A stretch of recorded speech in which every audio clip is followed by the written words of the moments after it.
अस्सलामुअलैकुम dear students, welcome to chemistry with Sajid. उम्मीद है कि आप सेहत और ईमान की बेहतरीन हालत में होंगे। आज का हमारा टॉपिक होगा reactivity of alcohols and chemical reactions of alcohols. शुरू करते हैं। हमारा टॉपिक है reactivity of alcohols. Reactivity of alcohols. Alcohols, जिस तरह से आप जानते हैं कि अल्कोहल्स में मेन जो फंक्शनल ग्रुप है वो हाइड्रोक्सिल ग्रुप होता है। कौन सा ग्रुप होता है? Hydroxyl group. OH ग्रुप जो है ये उसमें फंक्शनल ग्रुप होता है। ये OH ग्रुप अगर मैं इस तरह से विजुलाइज इसको करूं तो मैं इसको स्ट्रक्चर वाइज इस तरह से लिख सकता हूं। ठीक है, यानी एलिपेटिक कार्बन है ये। एलिपेटिक कार्बन के साथ हाइड्रोक्सिल ग्रुप अटैच है, तो इस किस्म के कंपाउंड को हम क्या कहते हैं? अल्कोहल्स कहते हैं। अल्कोहल्स में दो चीज़ें हैं। आपके पास दो किस्म के बॉन्ड है। एक आपके पास है हाइड्रोजन ऑक्सीजन बॉन्ड है, और दूसरा जो है वो है कार्बन ऑक्सीजन बॉन्ड। ठीक है, अब ये दोनों बॉन्ड जो हैं, बोथ बॉन्ड्स आर पोलर। ये दोनों बॉन्ड पोलर होते हैं। क्या होते हैं? पोलर होते हैं। ठीक है, पोलरिटी की मेन वजह यह है कि ऑक्सीजन जो है वो मोर इलेक्ट्रोनेगेटिव होता है। Oxygen being more electronegative, more electronegative, तो ज़्यादा इलेक्ट्रोनेगेटिव होने की वजह से इस पे क्या होगा? Acquires partial negative charge, partial negative charge. ठीक है, अब ऑक्सीजन पे पार्शियल नेगेटिव चार्ज हो गया, तो इसका मतलब है कि हाइड्रोजन पे और कार्बन पे क्या होगा? पार्शियल पॉजिटिव चार्ज होगा। या दूसरे अल्फाज में हम यूँ कह सकते हैं कि जो ऑक्सीजन एटम होता है, ऑक्सीजन एटम ये इलेक्ट्रॉन रिच होता है। क्या होता है? इलेक्ट्रॉन रिच होता है। ठीक है, इलेक्ट्रॉन इस पे ज़्यादा होते हैं। एक तो उस पर ऑलरेडी दो लोन पेयर्स है, उसके अलावा इलेक्ट्रॉन जो है उसने अट्रैक्ट किए हैं हाइड्रोजन से भी और कार्बन से भी, तो इसलिए इलेक्ट्रॉन रिच है। दोनों जो कार्बन एटम होते हैं और हाइड्रोजन एटम, ये दोनों क्या होते हैं? ये इलेक्ट्रॉन पुअर होते हैं। इलेक्ट्रॉन डिफिशिएंट भी आप उसको कह सकते हैं। इलेक्ट्रॉन पुअर है या इलेक्ट्रॉन डिफिशिएंट होते हैं। क्लियर है इस तरह से, इसलिए उस पर पॉजिटिव पार्शियल पॉजिटिव चार्ज होता है।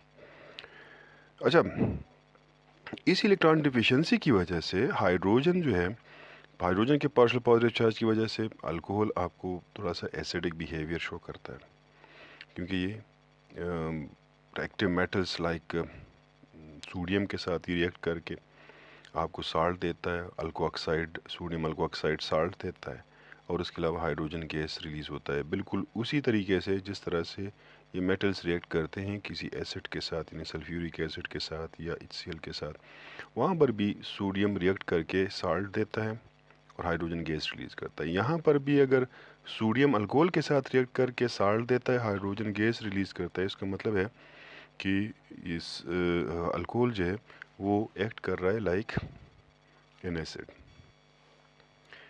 अच्छा, और डिटेल में इस पर नहीं जाते, लेकिन यहाँ पर हम कहते हैं कि आपके पास जो रिएक्टिविटी होती है वो सारी के सारी घूमती है इस कार्बन ऑक्सीजन बॉन्ड और हाइड्रोजन ऑक्सीजन बॉन्ड पे। जो कॉमन रिएक्शंस हो सकते हैं, कॉमन रिएक्शंस किस में? अल्कोहल्स में। कॉमन रिएक्शंस जो अल्कोहल में होते हैं तो वो कौन से होते हैं? अल्कोहल्स में याद रहे कि यहाँ पर आपको सब्स्टिट्यूशन रिएक्शंस भी ये देगा। सब्स्टिट्यूशन रिएक्शंस जो हैं, ठीक है, उन सब्स्टिट्यूशन रिएक्शंस में क्या होता है? जो हाइड्रोक्सिल ग्रुप होता है, यानी कार्बन हाइड्रोजन बॉन्ड जो है वो ब्रेक हो जाता है। दूसरे अल्फाज में कार्बन हाइड्रोजन बॉन्ड जो है यहाँ पर ब्रेक होगा। उसके अलावा ये एलिमिनेशन रिएक्शन भी दे सकता है। कौन सा reaction? Elimination reaction. Elimination reaction में क्या होगा?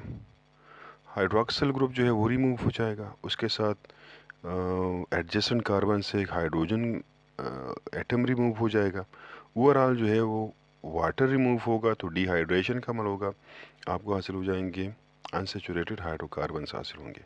और तीसरे किस्म के जो रिएक्शंस हैं जो अल्कोहल्स में हो सकते हैं वो है ऑक्सीडेशन रिएक्शंस हैं। कौन से रिएक्शंस हैं? Oxidation reactions. क्लियर है इस तरह से? तो ये तीनों किस्म के रिएक्शंस जो हैं हम यहाँ पर डिस्कस करने वाले हैं कि कौन से रिएक्शंस कहाँ होता है और क्यों होता है। अच्छा, एक और चीज़ जो है यहाँ पर जो डिस्कस करने वाली है वो है कि रिएक्टिविटी जो है इसकी किस तरह से वेरी होती है, या स्ट्रेंथ जो है किस बॉन्ड का कब कम होगा कब ज़्यादा होता है। देखिए आपके पास मुख्तलिफ़ किस्म के अल्कोहल्स हैं, आपके पास प्राइमरी सेकेंडरी टर्शियरी अल्कोहल्स होते हैं, ठीक है ना। और इन सब में ज़ाहिरी बात है वही कार्बन ऑक्सीजन बॉन्ड और ऑक्सीजन हाइड्रोजन बॉन्ड होते हैं। तो ये जहन में रहे कि अगर आपके पास हाइड्रोजन ऑक्सीजन बॉन्ड जो है ये वीक होता है, वीक इन प्राइमरी अल्कोहल्स, ये प्राइमरी अल्कोहल्स में ये बॉन्ड जो क्या होगा? वीक होगा, ठीक है ना। जबकि कार्बन ऑक्सीजन बॉन्ड जो है, कार्बन ऑक्सीजन बॉन्ड ये वीक होता है इन टर्शियरी अल्कोहल्स।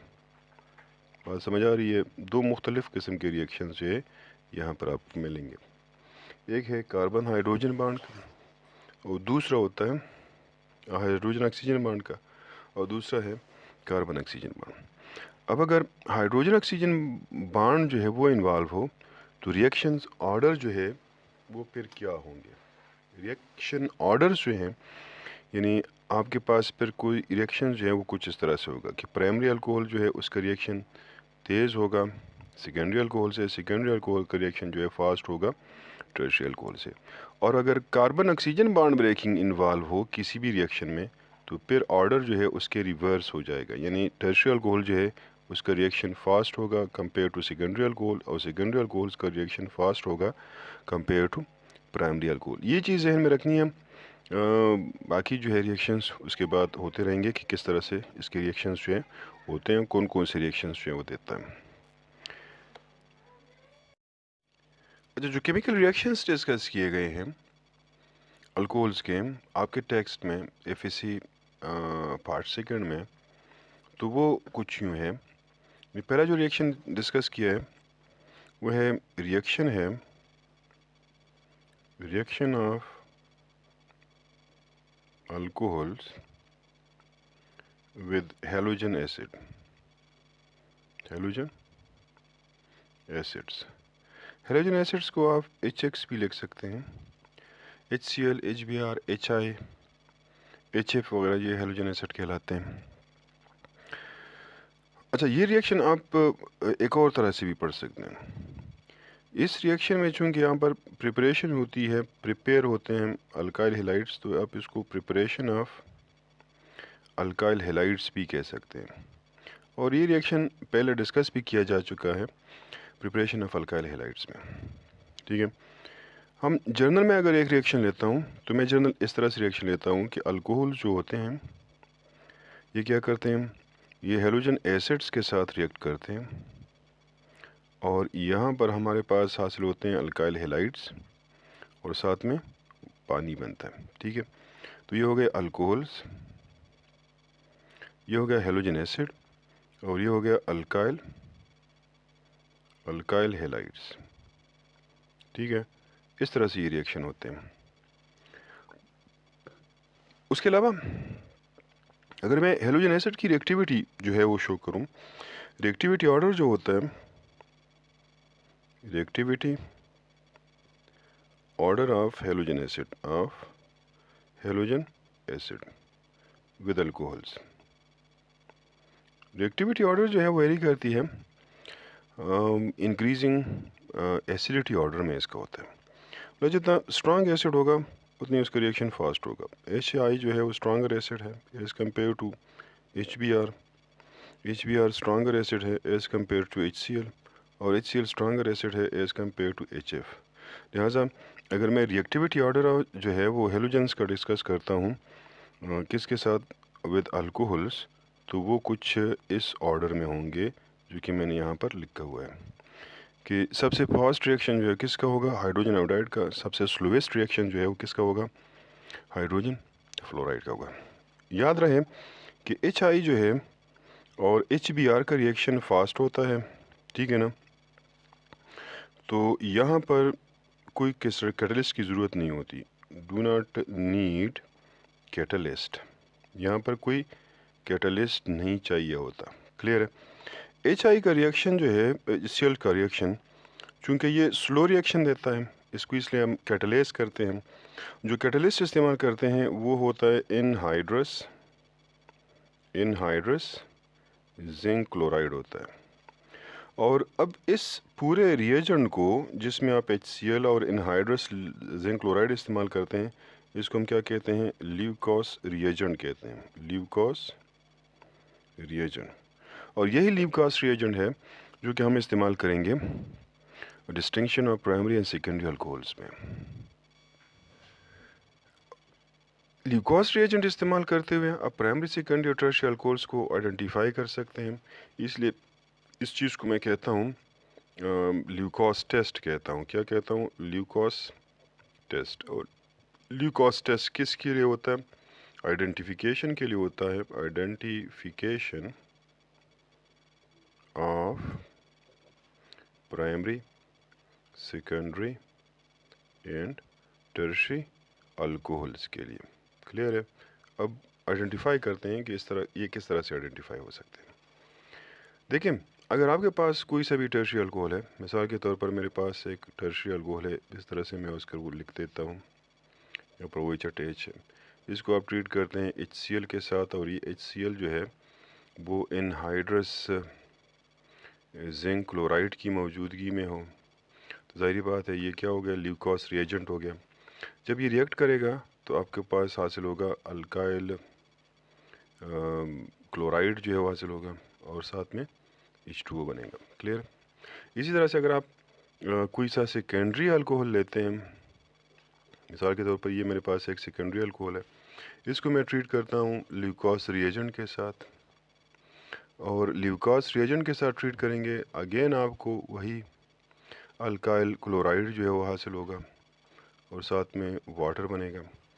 अगर आप प्राइमरी अल्कोहल लेते हैं और उस प्राइमरी अल्कोहल को ट्रीट करते हैं ल्यूकोस रिएजेंट के साथ, तो यहाँ पर जो है आपको वही हासिल होगा, अल्काइल क्लोराइड हासिल होगा, और साथ में वाटर बनेगा।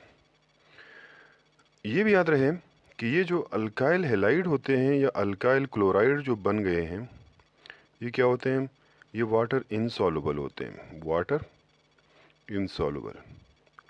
जब ये वाटर इनसॉल्युबल है तो ये जब बन जाते हैं तो ये डिज़ॉल्व नहीं होते, लिहाजा आपको एक ऑयली लेयर जो है वो नज़र आएगा जब ये बनते हैं, क्योंकि इनसॉल्युबल है तो ऑयली लेयर बनेगा वहाँ पर। और ये ऑयली लेयर जब अपेयर होगा तो इसका मतलब है कि रिएक्शन हो गया है। अगर ऑयली लेयर अपेयर नहीं होता तो इसका मतलब है कि रिएक्शन अभी नहीं हुआ। अब फ़र्क किस तरह से होगा, अब किस तरह से फ़र्क करेंगे कि कौन सा अल्कोहल जो है वो क्या है। जिस तरह मैंने कहा, अगर आप टर्शियरी अल्कोहल इस्तेमाल करते हैं तो ये जो रिएक्शन है या ऑयली लेयर का जो अपेयरेंस है वो क्या होगा, इमीडिएट होगा, ठीक है। जो ही आप दोनों ल्यूकोस रिएजेंट और टर्शियरी अल्कोहल को मिलाते हैं तो जल्दी जो है आपको बहुत तेज़ी से ऑयली लेयर बन जाएगा। इसका मतलब है कि जो अल्कोहल आपने ट्रीट किया हुआ है वो कौन सा है, वो टर्शियरी अल्कोहल है। अगर आप सेकेंडरी अल्कोहल जो है, ये कौन सा अल्कोहल है, ये सेकेंडरी अल्कोहल है, ठीक, टर्शियरी अल्कोहल है, सॉरी, ये वाला जो है सेकेंडरी अल्कोहल है। अगर आप सेकेंडरी अल्कोहल ट्रीट करते हैं ल्यूकोस रिएजेंट के साथ तो आपको ऑयली लेयर हासिल होगा, लेकिन वो क्या होगा, वो कुछ वक्त लगेगा, उसको 5 to 10 मिनट्स जो है यहाँ पर लगेंगे, ठीक है। तो अगर ल्यूकोस रिएजेंट किसी अल्कोहल के साथ रिएक्ट करता है और after 5 to 10 minutes oily layer repair होता है, तो इसका मतलब है कि वो जो अल्कोहल है वो कौन सा अल्कोहल है, वो सेकेंडरी अल्कोहल है। इसी तरह से ये वाला जो अल्कोहल है ये कौन सा है, ये प्राइमरी अल्कोहल है। अगर आप प्राइमरी अल्कोहल को ट्रीट करते हैं ल्यूकोस रिएजेंट के साथ तो आप 5 से 10 मिनट उसका इंतज़ार भी करते हैं, फिर भी ऑयली लेयर अपेयर नहीं होता, और उसको फिर हीट करते हैं और हीट पे ऑयली लेयर अपेयर हो जाता है। तो इसका मतलब है कि जो अल्कोहल आपने ट्रीट किया है वो कौन सा अल्कोहल है, वो है प्राइमरी अल्कोहल है, सॉरी। अच्छा, रिएक्शन ऑर्डर जो है, यहाँ से हम एक चीज़ और लिखते हैं, और वो है क्या चीज़, रिएक्टिविटी ऑर्डर है। Reactivity order of alcohols. Alcohols का रिएक्टिविटी ऑर्डर यहाँ पर आ जाएगा विद हेलोजन एसिड। किसी भी हेलोजन एसिड के साथ अगर आप उसको ट्रीट करते हैं तो रिएक्टिविटी ऑर्डर क्या होगा। यहाँ पर शुरू में रिएक्टिविटी में मैंने बात की थी कि जब बात आ जाती है कार्बन हाइड्रोजन बॉन्ड की, कार्बन ऑक्सीजन बॉन्ड ब्रेकिंग की, तो उस सूरत में आपके पास जो टर्शियल अल्कोहल का कार्बन ऑक्सीजन बॉन्ड है वो वीकेस्ट होता है, जबकि प्राइमरी अल्कोहल का जो कार्बन ऑक्सीजन बॉन्ड होता है वो स्ट्रॉन्गेस्ट होता है। इस वजह से आपके पास जो रिएक्टिविटी ऑर्डर होगी वो कुछ इस तरह से है कि टर्शियल अल्कोहल्स के जो है रिएक्शन फास्ट होगा कंपेयर टू सेकेंडरी अल्कोहल्स, और सेकेंडरी अल्कोहल्स का जो है रिएक्शन फास्ट होगा कंपेयर टू प्राइमरी अल्कोहल्स। और प्राइमरी अल्कोहल्स का जो है रिएक्शन फास्ट होगा किस चीज़ से, ज़ाहिरी बात है मीथाइल अल्कोहल अगर आपके पास है तो मीथाइल अल्कोहल से जो है उसका रिएक्शन फिर फास्ट होगा। अच्छा, अगर इस रिएक्शन का हम मैकेनिज़्म लिखें, अगरचे आपका टेक्स्ट में नहीं है कि मैं मैकेनिज़्म वाइज में जाऊँ, मैकेनिज़्म तो ये शायद ये रिएक्शन थोड़ा सा आपके लिए आसान हो जाएगा, तो मैं इस तरह से कर लेता हूँ कि इस एक रिएक्शन का मैं मैकेनिज़्म कर देता हूँ। बात ये होती है आपके पास इधर एक एसिड है, वो कौन सा है, HCl है या HX है, जो भी है, ये आयोनाइज होता है, तो आपका हासिल होता है हाइड्रोजन आयन, और उसके अलावा हेलाइड आयन हासिल होते हैं। आपके पास अल्कोहल है, तो ये हो गया अल्कोहल। अल्कोहल जो है यहाँ पर इलेक्ट्रॉन रिच है ऑक्सीजन एटम, तो ये जो ऑक्सीजन एटम होता है वो प्रोटॉन डोनेट करता है, इसको अल्को ऑक्साइड आयन बनता है। ये अल्को ऑक्साइड आयन जो है वो अनस्टेबल होता है, ये इलेक्ट्रॉन इधर जाते हैं तो आपके पास हासिल होता है कार्बोकैटायन और उसके अलावा वाटर, सही है। नेक्स्ट जो है जो कार्बोकैटायन बन गया उस पर रिएक्शन होता है हेलाइड आयन के साथ, तो आपके पास क्या हासिल होगा, आपके पास अल्काइल हेलाइड हासिल होगा। ये रिएक्शन का मैकेनिज्म है बेसिकली। अब अगर मैं ओवरऑल रिएक्शन इसका लिख दूं, तो ओवरऑल रिएक्शन में ये करें कि आपने ये करना होगा कि यहाँ पर से इसको आप क्रॉस करेंगे दूसरे अल्को ऑक्साइड ग्रुप के साथ। बहरहाल यहाँ पर आपको जो टोटल चीज़ें हासिल हो जाएंगी इसके साथ इसको क्रॉस करें, ये जो हेलोजन है उसको हेलोजन के साथ क्रॉस करें, ठीक है। उसके अलावा जो है कोई चीज़ जो कॉमन में आए, कोई भी मेरे ख्याल से दूसरी चीज़, हाँ ये हाइड्रोजन आयन है, हाइड्रोजन आयन के साथ क्रॉस कर लें। और ये तो एक तरह से रिएक्शन इंटरमीडिएट है, तो ये रिएक्शन इंटरमीडिएट जो है ये फिर डिकम्पोज हो जाता है, लिहाजा इसको हम नहीं लिखते। तो आपके पास ओवरऑल रिएक्शन क्या होगा, ये हो गया अल्कोहल, ये हो गया हेलोजन एसिड, और आफ्टर रिएक्शन आपको हासिल होगा अल्काइल हेलाइड, और उसके अलावा क्या हासिल होगा, वाटर। तो ये उसका ओवरऑल रिएक्शन होगा एक तरह से।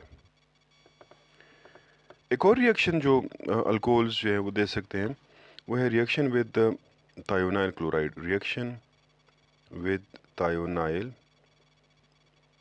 क्लोराइड।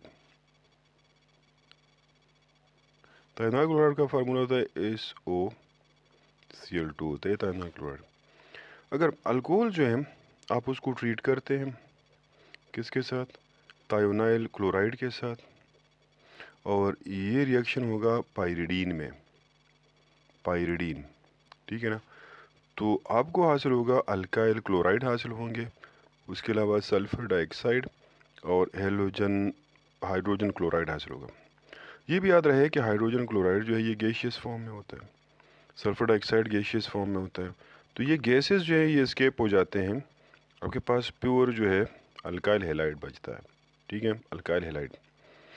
तो इस वजह से जब हम प्रिपरेशंस ऑफ अल्काइल हेलाइड पढ़ रहे थे हमने कहा था कि ये बेस्ट मेथड है, बेस्ट मेथड होता है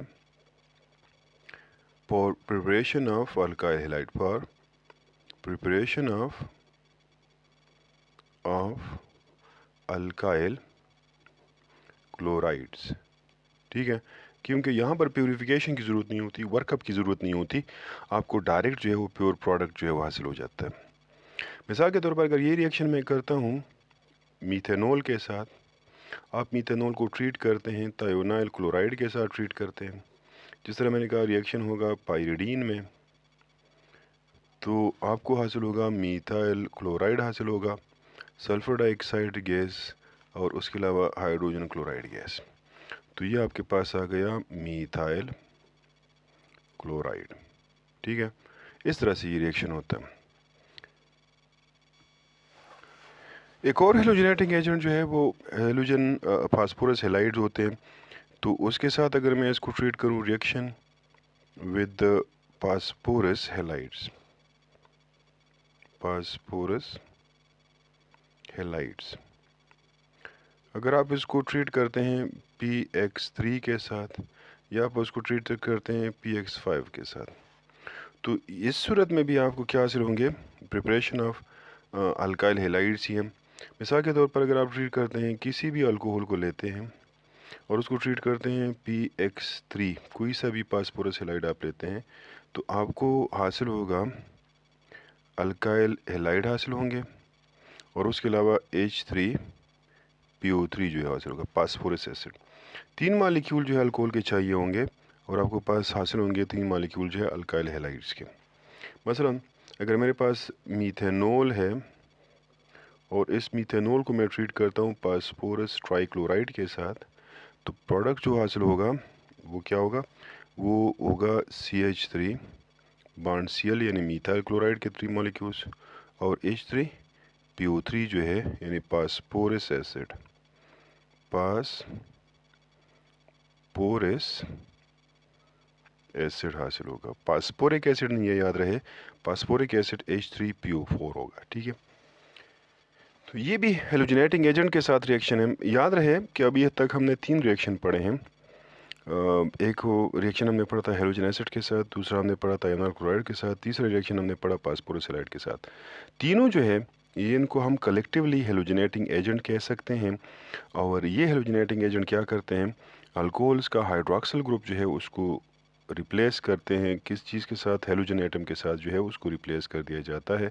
तो आपको जो प्रोडक्ट हासिल होंगे वो कौन से होंगे, वो अल्काइल हेलाइड्स होंगे। ठीक है, अब यही रिएक्शंस जो हैं आप इस्तेमाल करते हैं फिर किस चीज़ में, अल्काइल हेलाइड्स की प्रिपरेशन में। वहाँ पर भी आपने रिएक्शन डिस्कस किए कि how alkyl halides are prepared. तो अल्काइल हेलाइड्स आपने कहा था कि जब अल्कोहल से तैयार किए जाते हैं तो उसके लिए या तो उसको हम हेलोजन एसिड के साथ ट्रीट करते हैं या फास्फोरस हेलाइड्स के साथ ट्रीट करते हैं और या जो है उसको थायोनाइल क्लोराइड के साथ ट्रीट करते हैं। यहाँ पर एक बात जो है वो याद रखने वाली है और वो ये है कि ये जो PX3 होता है, PX3, तो ये हम बनाते नहीं हैं, ये पहले से मौजूद नहीं होता, बल्कि हम क्या करते हैं, रेड फास्फोरस लेते हैं और रेड फास्फोरस जो है उसको ट्रीट किया जाता है किस चीज़ के साथ, हेलोजन के साथ। यानी ये उस मौके पे जो है ये चीज़ बनती है, इसको हम कहते हैं रिएक्शन इन सीटो, कहते हैं रिएक्शन इन सीटो।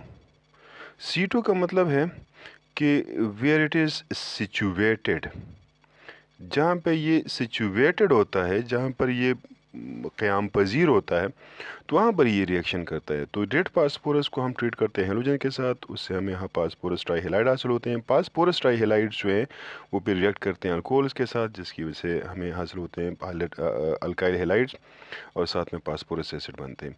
अगर मैं फास्फोरस पेंटाक्लोराइड के साथ इसका रिएक्शन करूँ तो रिएक्शन कदर मुख्तलिफ होगा, बाकी सिचुएशन जो है वही है। मैं जनरल रिएक्शन एक लिख देता हूँ कि आपके पास अगर ये अल्कोहल है और आप उसको ट्रीट करते हैं PX5 के साथ, तो जो प्रोडक्ट हासिल होगा वो यहाँ पर जो है वो चीज़ मुश्तरक है क्योंकि अल्काइल हेलाइड हासिल होंगे, लेकिन यहाँ पर थोड़ा सा डिफरेंट हो जाता है। POX3 हमें हासिल होता है, फास्फोरस ऑक्सीक्लोराइड हम उसको कह सकते हैं, और उसके अलावा हेलोजन एसिड जो है हमें हासिल होता है। तो चीज़ वही है, लेकिन थोड़ा सा जो बाई प्रोडक्ट्स बनते हैं वो थोड़े से डिफरेंट हो जाते हैं, बाकी सिचुएशन जो है वो वही है। अगर मैं तो हमारा नेक्स्ट रिएक्शन जो है वो है dehydration of alcohols. Dehydration of alcohol जो है एक्चुअली ये एलिमिनेशन रिएक्शन हैं, जिसमें एक कार्बन से हाइड्रोक्सिल ग्रुप और दूसरे कार्बन से हाइड्रोजन रिमूव होता है, डबल बॉन्ड की फॉर्मेशन होती है, या यूँ भी कह सकते हैं कि दो सिग्मा बॉन्ड्स जो हैं ब्रेक होते हैं, एक पाई बॉन्ड बनता है। इस किस्म की रिएक्शंस को हम क्या कहते हैं? एलिमिनेशंस कहते हैं। या एलिमिनेशन को मैं डिफाइन करना चाहूँ तो मैं कहता हूँ कि the removal of two atoms or group of atoms from two adjacent carbon, consecutive carbon, vicinal carbon, that is known as elimination reactions। और डिहाइड्रेशन जो है ये भी एलिमिनेशन रिएक्शन है। यहाँ पर मैं बात करता हूँ कैटालिटिक डिहाइड्रेशन ऑफ अल्कोहल का। Catalytic dehydration of alcohols. Alcohol जो है वो कैटालिटिकली डिहाइड्रेट होते हैं और क्या बनते हैं? अल्कीन्स बनते हैं। लिहाजा ये जो रिएक्शन है आपने इसको पढ़ा भी होगा, या अगर नहीं पढ़ा तो आप इसको काउंट कर सकते हैं। प्रिपरेशन ऑफ अल्कीन्स में जो है ये काउंट हो सकता है, प्रिपरेशन ऑफ अल्कीन्स में। This is how we prepare के अल्कीन्स फ्रॉम अल्कोहल्स। रिएक्शन क्या होगा? रिएक्शन इस तरह होता है कि अल्कोहल जो है, अल्कोहल्स आप लेते हैं, उन अल्कोहल्स को आप ट्रीट करते हैं किस चीज़ के साथ? सल्फ्यूरिक एसिड के साथ। बल्कि यूँ कहें कि सल्फ्यूरिक एसिड जो है उसको एज ए कैटलिस्ट लेते हैं और उसको हीट करते हैं at 170 degree centigrade temperature. 170 degree centigrade temperature पर अगर आप उसको हीट करेंगे तो आपको क्या हासिल होगा? आपको अल्कीन हासिल होगा और उसके साथ जो है वाटर हासिल होगा। ठीक है, ये एक जनरल सी बात हो गई। अगर मैं इस तरह से एक और जनरल रिएक्शन लिखूं तो मैं इस तरह से लिख सकता हूं कि मेरे पास अगर कंपाउंड है कि R बॉन्ड CH2 है, बॉन्ड CH2 बॉन्ड OH है, तो इसको अगर आप ट्रीट करते हैं किस चीज़ के साथ? सल्फ्यूरिक एसिड के साथ, और आपको डिहाइड्रेशन का अमल होगा। यहाँ पर हाइड्रोक्सिल ग्रुप जो है वो पहले कार्बन से हाइड्रोक्सिल ग्रुप, दूसरे कार्बन से हाइड्रोजन रिमूव होगा। ओवरऑल जो है रिमूवल ऑफ वाटर मॉलिक्यूल होती है। इस वजह से इस अमल को हम क्या कहते हैं? डिहाइड्रेशन कहते हैं। आपके पास कंपाउंड हासिल होगा R bond CH double bond CH2 हासिल होगा और उसके साथ साथ जो है वाटर बनेगा। याद रहे मीथेनॉल की डिहाइड्रेशन नहीं कर सकते क्योंकि उसमें सिंगल कार्बन एटम होता है। अगर मीथेनॉल की डिहाइड्रेशन करेंगे तो उस सूरत में हमें कार्बीन हासिल होगा, अल्कीन नहीं हासिल होगा। ठीक है, लिहाजा हम जब भी डिहाइड्रेशन करेंगे तो हम हायर जो अल्कोहल्स हैं उसकी हम बात करेंगे। मिसाल के तौर पर अगर मेरे पास है सपोज़ इथेनॉल है और इस इथेनॉल को आप ट्रीट करते हैं कंसनट्रेटेड सल्फ्यूरिक एसिड के साथ 170 डिग्री सेंटीग्रेड टेम्परेचर पे, तो आपको हासिल होगा CH2 डबल बॉन्ड CH2 हासिल होगा और उसके साथ साथ वाटर होगा। अब इस मालिक्यूल से क्या रिमूव हो गया? वाटर मालिक्यूल रिमूव हुआ है। लिहाजा इस अमल को हम डिहाइड्रेशन कहते हैं। अगर डिहाइड्रेशन का नहीं पता तो आप कह सकते हैं कि डिहाइड्रेशन एक्चुअली क्या है? रिमूवल ऑफ वाटर है, removal of water from alcohol. अगर आप वाटर जो है वो रिमूव करते हैं तो उसको हम कहते हैं अल्कोहल से, उसको अमल को कहा जाता है डिहाइड्रेशन प्रोसेस कहते हैं। तो डिहाइड्रेशन पे यहाँ पे हमें क्या बन रहा है? अल्कीन्स बन रहे हैं। तो ये एक तरीका है अल्कीन्स प्रिपरेशन का भी। अगर यही रिएक्शन जो है आप करते हैं प्रोपीन के लिए और उसमें CH2 है, फ़र्ज़ करते हैं आपके पास CH3 है, बॉन्ड CH है और इसके साथ OH ग्रुप अटैच है, इसी तरह से CH3 है। अगर आप इसकी डिहाइड्रेशन करेंगे तो अगेन यहाँ पर वाटर मॉलिक्यूल जो है वो रिमूव होगा सल्फ्यूरिक एसिड की मौजूदगी में। सल्फ्यूरिक एसिड यहाँ पर काम करता है कैटलिस्ट का। टेम्परेचर जो है वो 170 डिग्री सेंटीग्रेड आपने रखना है, वरना फिर जो है प्रोडक्ट्स जो हैं वो डिफरेंट बन सकते हैं। लिहाजा आपको यहाँ पर कंपाउंड जो हासिल होगा वो क्या होगा? वो प्रोपीन हासिल होगा। तो अगर मैं प्रोपेन 1 ओल लेता हूँ या प्रोपेन 2 ओल लेता हूँ, दोनों सूरतों में आपको जो कंपाउंड हासिल होगा वो क्या होगा? वो प्रोपीन होगा। ठीक है ना? तो इसमें कोई भी नहीं है, हाइड्रोजन एक कार्बन से और हाइड्रोक्सिल ग्रुप दूसरे कार्बन से रिमूव होता है। मैकेनिज्म वाइज को इसको करते हैं कि मैकेनिज्म जो है इसकी किस तरह से है।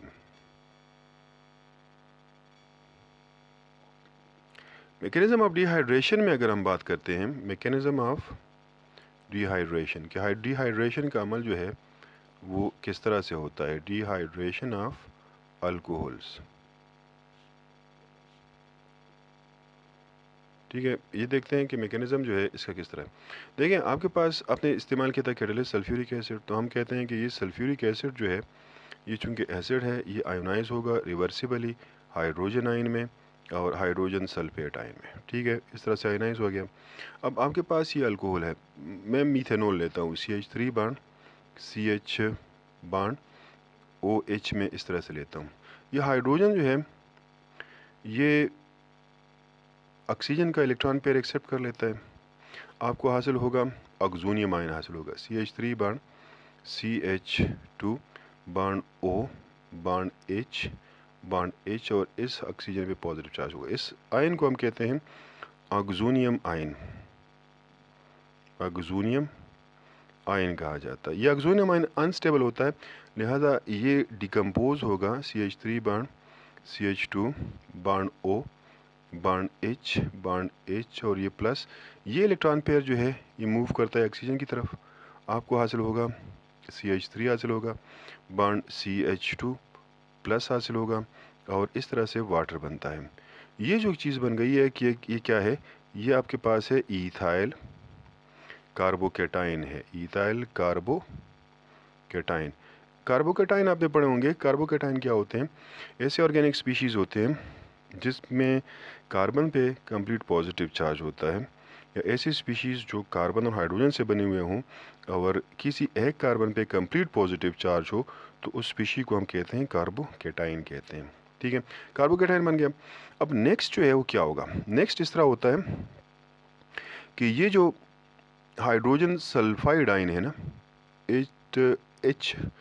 HSO4 माइनस जो आयन है, ये असल में इस कार्बोकेटाइन के साथ रिएक्ट करता है। मैंने सिर्फ इतना किया है कि इसके साथ 3 हाइड्रोजन अटैच है, तो 2 हाइड्रोजन इसके साथ इस तरह से लिख के एक का बॉन्ड शो किया, तो ये इस तरह से आ गया, ठीक है। अब ये जो है इलेक्ट्रॉन यहाँ पर इसके साथ बॉन्ड बनाता है और ये इलेक्ट्रॉन जो है यहाँ शिफ्ट हो जाते हैं, तो डबल बॉन्ड आ जाता है आपके पास। हमारे पास हासिल होगा एक चीज़ जो है सल्फ्यूरिक एसिड, चूँकि वो कैटलिस्ट है, कैटलिस्ट वो रीजनरेट हो जाता है, और उसके अलावा जो है आपके पास आ जाएगा CH2 डबल बॉन्ड CH2 होगा, ठीक है। ये मैकेनिज़्म है इस रिएक्शन का जिससे ये रिएक्शन होता है। अब यहाँ पर अगर आप देखें तो आपके पास बाकी स्पीशीज़ जो है एक दूसरे के साथ कैंसिल आउट हो सकती है, लेकिन दो चीज़ें जो कैंसिल आउट नहीं हो सकती, या दो चीज़ें जो कैंसिल आउट नहीं हो सकती प्रोडक्ट पे और एक जो है रिएक्टेंट पे, तो वो ये है कि मैं अगर इसको करूँ, इसको मैं क्रॉस आउट करूँ हाइड्रोजन आयन के साथ, ठीक है ना, इस हाइड्रोजन सल्फाइड आयन को मैं हाइड्रोजन सल्फेट के साथ क्रॉस आउट करूँ, ऑक्सोनियम आयन जो है उसको ऑक्सोनियम आयन के साथ क्रॉस आउट करूँ, बाकी क्या बचेगा, कार्बोकेटाइन जो है उसको आपने कार्बोकेटाइन के साथ क्रॉस आउट करना है, ये कार्बोकेटाइन है, ठीक है। आपके पास क्या बचता है, सल्फ्यूरिक एसिड जो है सल्फ्यूरिक एसिड के साथ क्रॉस आउट कर लें। अब यहाँ पर देखें जो चीज़ें इस साइड पे बचती हैं वो आपने देखें तो ये बचता है, और वो क्या है, CH3 है बांड CH2 बांड OH है, यानी इथेनॉल हो गया। और जो चीज़ें प्रोडक्ट साइड पे बचती हैं वो आप लिख लें, तो प्रोडक्ट साइड पे आपके पास एक बचता है CH2 डबल बॉन्ड CH2 बनता है, यानी ईथीन बचता है, और दूसरा जो है वाटर मॉलिक्यूल है। तो ये जो है आपके पास हो गया, ये क्या होगा, ये उसका ओवरऑल रिएक्शन होगा, इसको मैं कहता हूँ ओवरऑल रिएक्शन, ठीक है ना। ओवरऑल रिएक्शन जो है, या आप उसको नेट रिएक्शन में कहते हैं, ये ओवरऑल रिएक्शन हम 2-3 दफ़ा जो है आगे वो लिख चुके हैं कि, लेकिन ये सिर्फ उसका है कि ये स्टेप वाइज जो डिस्क्रिप्शन है of conversion of reactant into product, जिसको हम मैकेनिज्म कहते हैं, वो इस तरह से होता है। अच्छा, आखिरी पॉइंट जो इस डिहाइड्रेशन से रिलेटेड है वो है the ease of dehydration of different alcohol. हम कहते हैं कि जो ईज़ ऑफ डिहाइड्रेशन है, ease of dehydration of alcohols, वो डिक्रीज होता है,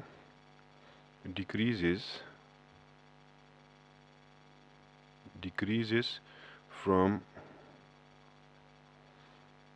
tertiary alcohols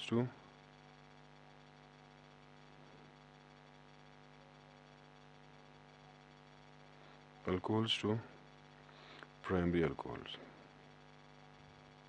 मतलब कहने का ये है कि जो टर्शियरी अल्कोहल्स होते हैं वो आसानी से डिहाइड्रेट होंगे, सेकेंडरी अल्कोहल्स जो हैं वो निस्बतन मुश्किल से डिहाइड्रेट होंगे, और प्राइमरी अल्कोहल्स जो होते हैं वो सबसे मुश्किल से जो है वो डिहाइड्रेट होंगे।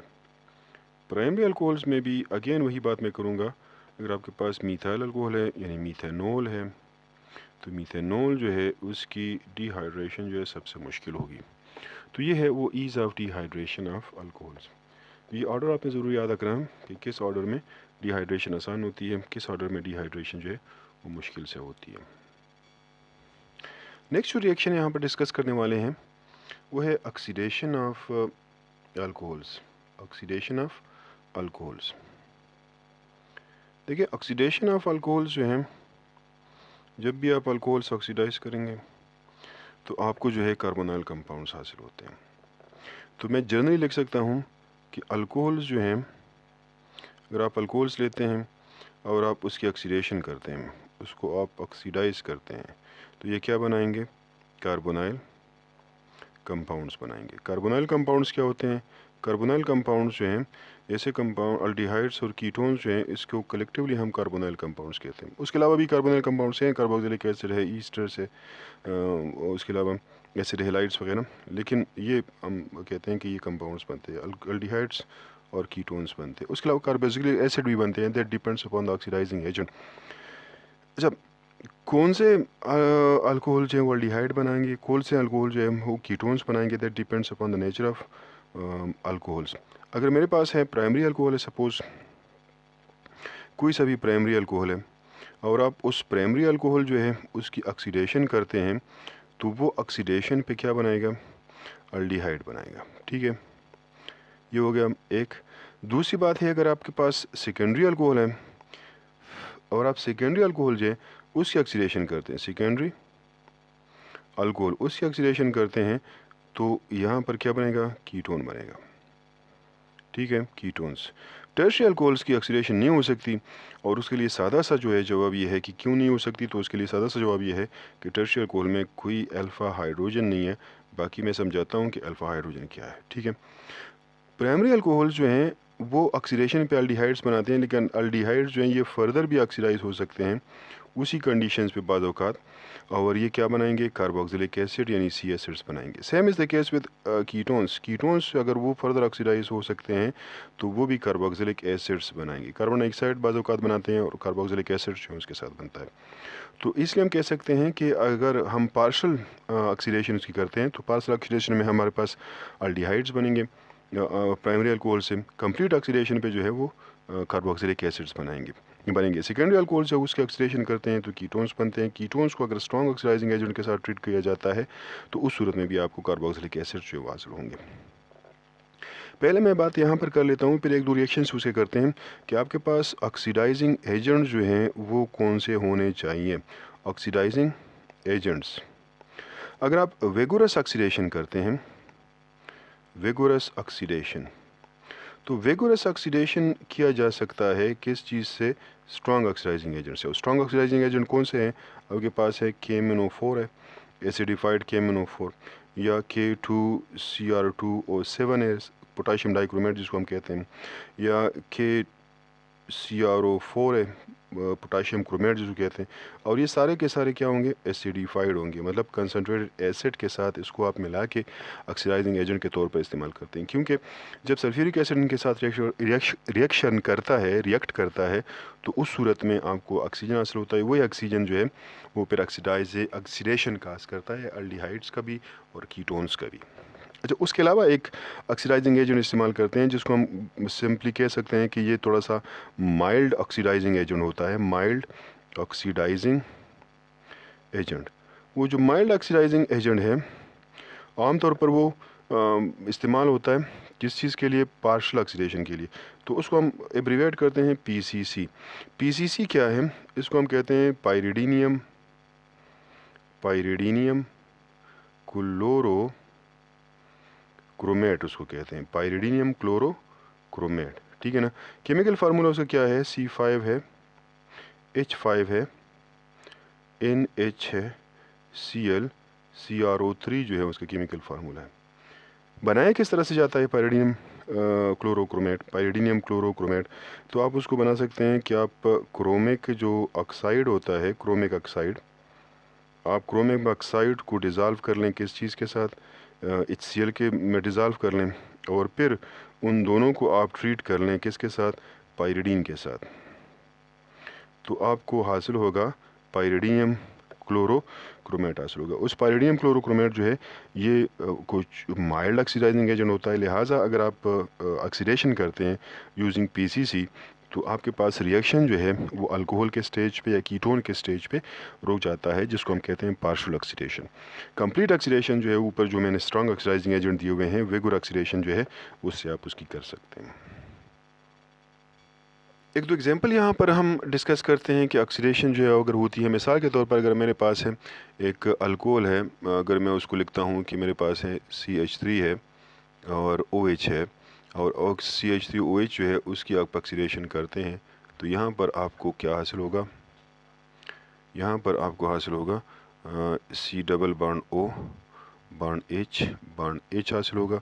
और ये रिएक्शन जो है वो किस चीज़ की मौजूदगी में हो सकता है, ये K2Cr2O7 की मौजूदगी में प्लस H2SO4, ये ऑक्सीडाइजिंग एजेंट, ये दोनों रिएक्ट करके ये ऑक्सीजन नेसेंट ऑक्सीजन जनरेट करते हैं, और नेसेंट ऑक्सीजन जो है फिर उसकी ऑक्सीडेशन का काज करता है। यहाँ पर क्या बनेगा, वाटर बनेगा। अच्छा, अंडर सेम कंडीशंस जो है यही जो फॉर्मिक एसिड, इसको हम कहते हैं फॉर्मल्डिहाइड, क्या कहते हैं, फॉर्मल्डिहाइड, या उसको आप मीथेनॉल भी कह सकते हैं, मीथेनॉल, आयोपेक सिस्टम में मीथेनॉल कहते हैं, या फॉर्मल्डिहाइड कॉमन सिस्टम में। तो यही फॉर्मल्डिहाइड जो है उसकी फर्दर ऑक्सीडेशन होती है इसी कंडीशंस पे, यानी K2Cr2O7 और H2SO4 की मौजूदगी में, तो ये क्या बनाता है, फॉर्मिक एसिड बनाता है, C double bond O bond OH। इस कंपाउंड को हम क्या कहेंगे, फॉर्मिक एसिड।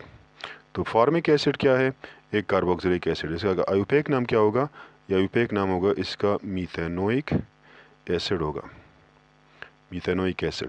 तो ये फॉर्मिक एसिड। अच्छा, यहाँ पर से अगर आप शुरू करें तो ये क्या है, आपके पास एक प्राइमरी अल्कोहल है। ये प्राइमरी अल्कोहल जब ऑक्सीडाइज होता है तो किस चीज़ में चेंज होता है, अल्डिहाइड में चेंज होता है। अल्डिहाइड ऑक्सीडाइजेशन होता है तो उसको कार्बोक्सिलिक एसिड यानी फॉर्मिक एसिड में चेंज, तो ये कंप्लीट ऑक्सीडेशन है। लेकिन अगर आप यहाँ पर इस्तेमाल करते हैं, PCC इस्तेमाल करते हैं, तो फिर रिएक्शन जो है वो रुक जाता है किस स्टेज पे, अल्डिहाइड के स्टेज पे। नेक्स्ट रिएक्शन में कोई सा भी कीटोन लेता हूँ, सेकेंडरी अल्कोहल लेता हूँ, तो मेरे पास है सेकेंडरी अल्कोहल जो है वो 2-प्रोपेनॉल होगा, या प्रोपेन 2-ऑल जिसको हम कह सकते हैं। इसकी अगर आप ऑक्सीडेशन करते हैं अंडर सेम कंडीशंस तो ये ऑक्सीडाइज होता है वही K2Cr2O7 और सल्फ्यूरिक एसिड के साथ इसकी ऑक्सीडेशन होगी। तो यहाँ पर आपको कंपाउंड जो हासिल होगा वो क्या होगा, वो कीटोन होगा। ये कंपाउंड क्या है, कीटोन है, अलॉन्ग विद वाटर जो है। इसको हम कॉमनली कहते हैं एसीटोन, और आयोपेक सिस्टम में इसका नाम क्या होगा, ये होगा प्रोपेनोन होगा, ठीक है ना, प्रोपेनोन। तो ये 2-प्रोपेनॉल जो है या प्रोपेन 2-ऑल जो है ये एक्चुअली क्या होता है, ये सेकेंडरी अल्कोहल होता है। तो सेकेंडरी अल्कोहल जब आप उसको ऑक्सीडाइज करते हैं तो ये किस चीज़ में चेंज हो जाते हैं, कीटोन्स में चेंज हो जाते हैं। मैं अगर कोई टर्शियरी अल्कोहल लेता हूँ तो उसमें मैं आपको समझाता हूँ कि यहाँ पर इसकी ऑक्सीडेशन क्यों नहीं हो सकती। यहाँ पर अगर आप देखें तो ये जो कार्बन एटम है जिसके साथ ये जो हाइड्रोक्सिल ग्रुप है ये डायरेक्ट अटैच है, इसको हम क्या कहते हैं, इसको हम कहते हैं ये वाला कार्बन एटम, इस कार्बन एटम को हम क्या कहते हैं, इसको हम कहते हैं अल्फा कार्बन, ठीक है ना। अल्फा कार्बन अगर आप देख लें तो अल्फा कार्बन के साथ कोई हाइड्रोजन अटैच नहीं है, और यहाँ पर भी ये जो कार्बन है ये अल्फा कार्बन है, लेकिन इस अल्फा कार्बन के साथ एक हाइड्रोजन अटैच है। यहाँ पर ये अल्फा कार्बन है, इसके साथ 3 हाइड्रोजन अटैच है। तो इसका मतलब है कि टर्शियरी अल्कोहल्स में आपके पास अल्फा हाइड्रोजन नहीं होता। अल्फा हाइड्रोजन ना होने की वजह से इसकी ऑक्सीडेशन नहीं हो सकती। तो हम कह सकते हैं कि does not undergo oxidation, does not undergo oxidation, इसकी ऑक्सीडेशन नहीं हो सकती। रीज़न उसके लिए क्या देंगे, रीज़न की इसलिए ये देंगे because there is no alpha hydrogen. किस में अल्फा हाइड्रोजन नहीं होता, in tertiary alcohol. Tertiary alcohols जितने भी होंगे उसमें अल्फा हाइड्रोजन नहीं होता, इस वजह से इसकी ऑक्सीडेशन नहीं हो सकती। अगर इन चीज़ों को मैं सिंप्लीफाई करूं तो सिंप्लीफाई इस तरह से कर सकते हैं, याद दहानी के लिए अगर आप करते हैं तो मैं कहता हूं कि मेरे पास है पोल का मतलब होगा P for primary, OL for alcohol. Primary alcohol जो है अगर आप उसकी ऑक्सीडेशन करते हैं तो ऑक्सीडेशन पे क्या बनाएंगे, अल्डिहाइड बनाएंगे। मैं अल्ड लिख देता हूँ, अल्ड। और अगर आप अल्ड जो है उसकी ऑक्सीडेशन करते हैं यानी अल्डिहाइड की ऑक्सीडेशन करते हैं तो क्या बनेगा, OIC एसिड बनेगा, OIC एसिड। इसी तरह से सोल जो है यानी secondary alcohol, S for secondary, OL for alcohol, उसकी अगर आप ऑक्सीडेशन करते हैं तो ये क्या बनाएगा, कीट बनाएगा यानी कीटोन बनेंगे। और कीटोन जो है उसकी ऑक्सीडेशन करते हैं तो वो भी कार्बोक्सिलिक एसिड जो है आपको देगा। तो इसको याद करने के लिए अगर आपको याद नहीं होता है कि कौन सा अल्कोहल कौन से कार्बोनाइल कंपाउंड बनाता है तो उसके लिए है कि पोल अल्ड ओइक एसिड, सोल कीट ओइक एसिड। और टर्शियल अल्कोहल जो है उसकी ऑक्सीडेशन नहीं हो सकती, लिहाजा टर्शियल अल्कोहल्स यहाँ पर हम नहीं मेंशन करते। आखिरी जो रिएक्शन जो है वो है ईस्टरिफिकेशन है या प्रोसेस ऑफ ईस्टर फॉर्मेशन। तो ये 6th रिएक्शन हो जाएगा अल्कोहल्स का और उसको हम कहते हैं ईस्टरिफिकेशन।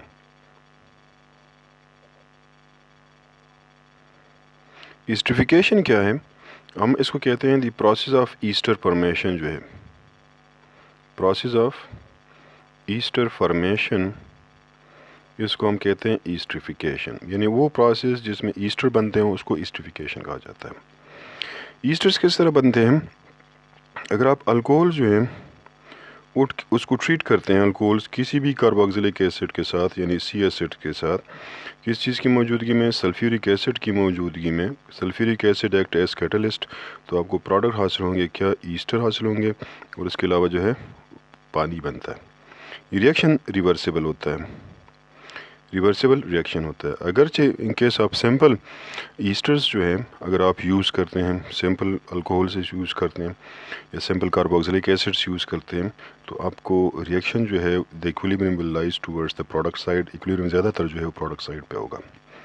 लेकिन अगर आप ब्रांच जो है अल्कोहल से इस्तेमाल करते हैं, इसी तरह से ब्रांच जो कार्बोक्सिलिक एसिड्स हैं वो इस्तेमाल करते हैं तो फिर उस सूरत में रिएक्शन जो है वो रिएक्टेंट साइड पे होगा, इक्विलिब्रियम जो है वो रिएक्टेंट साइड पे होगा।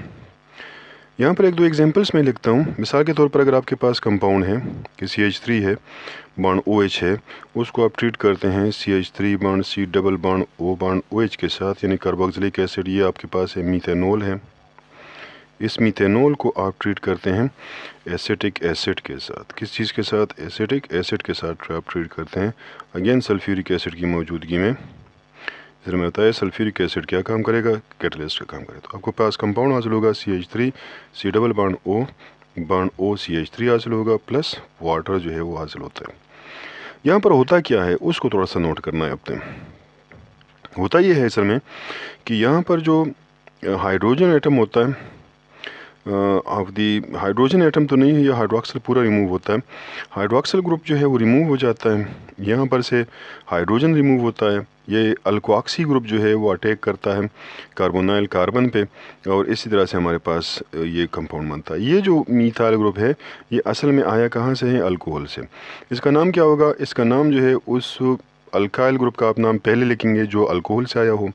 तो ये मिथाइल ग्रुप आया है अल्कोहल से, इसलिए हम इसका नाम मैंने पहले लिख दिया। बाकी का नाम जो है आप जो कार्बोक्सिलिक एसिड का नाम है उसका आखिरी IC एसिड जो है उसको रिमूव करें, उसकी जगह ATE लगा दें तो ये उसका कॉमन नेम या जो आयुपेक नाम है वो दोनों इसी तरह से आते हैं। कॉमन नेम को आपने कार्बोक्सिलिक एसिड के कॉमन नेम से डिराइव करना है, आयुपेक नाम जो है उसको कार्बोक्सिलिक एसिड के आयुपेक नेम से डिराइव करना है। मिसाल के तौर पर ये हो गया उसका कॉमन नाम, क्योंकि कार्बोक्सिलिक एसिड के कॉमन नाम से मैंने ड्राइव किया मीथाइल एसीटेट। लेकिन कार्बोक्सिलिक एसिड का जो आयुपेक नाम है वो क्या है, यानी इस एसिडिक एसिड का आयुपेक नाम क्या होता है, एसिटिक एसिड होता है, सॉरी इथेनोइक एसिड होता है। तो इस कंपाउंड का परिणाम क्या हो जाएगा, ये हो जाएगा मीथाइल इथेनोएट। आखिरी IC एसिड रिमूव करके उसकी जगह आपने क्या लगाना है, ATE लगाना है, तो मीथाइल इथेनोएट उसका नाम हो जाएगा।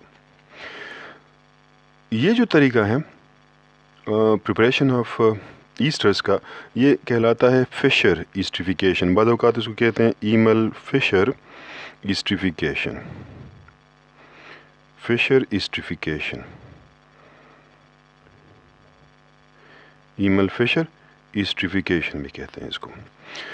अगर आपके पास सिंपल जो है कार्बोक्सिलिक एसिड्स हों, सिंपल अल्कोहल्स हों, तो फिर जिस तरह मैंने बताया कि इक्विलिब्रियम किस तरफ होता है, प्रोडक्ट के साइड पे। और उस सूरत में आपके पास जो रिएक्शन होगा वो किस तरह से होगा, यानी कौन सा अल्कोहल जो है वो फास्ट रिएक्शन करेगा। तो याद रहे कि मीथाइल अल्कोहल जो है उसका रिएक्शन फास्ट होगा किससे, बाकी जो प्राइमरी अल्कोहल्स हैं उनकी निस्बत, और प्राइमरी अल्कोहल्स के रिएक्शन जो है वो फास्ट होंगे सेकेंडरी अल्कोहल्स की निस्बत, और अगर सेकेंडरी अल्कोहल्स के रिएक्शन जो है वो फास्ट होंगे किस चीज़ के, टर्शियरी अल्कोहल की निस्बत। ठीक है ना। इसका मतलब है कि एस्टरिफिकेशन आप कर रहे हो और आप सिंपल अल्कोहल्स इस्तेमाल कर रहे हो, ब्रांच अल्कोहल्स ना हो, हेवीली ब्रांच अल्कोहल ना हो, तो फिर रिएक्शन ऑर्डर जो है आपके पास ये होगा। ठीक है। अगर आप एस्टरिफिकेशन कर रहे हो और अगर आप ब्रांच अल्कोहल्स इस्तेमाल कर रहे हो तो रिएक्शन ऑर्डर जो है उसका रिवर्स होता है। ठीक है।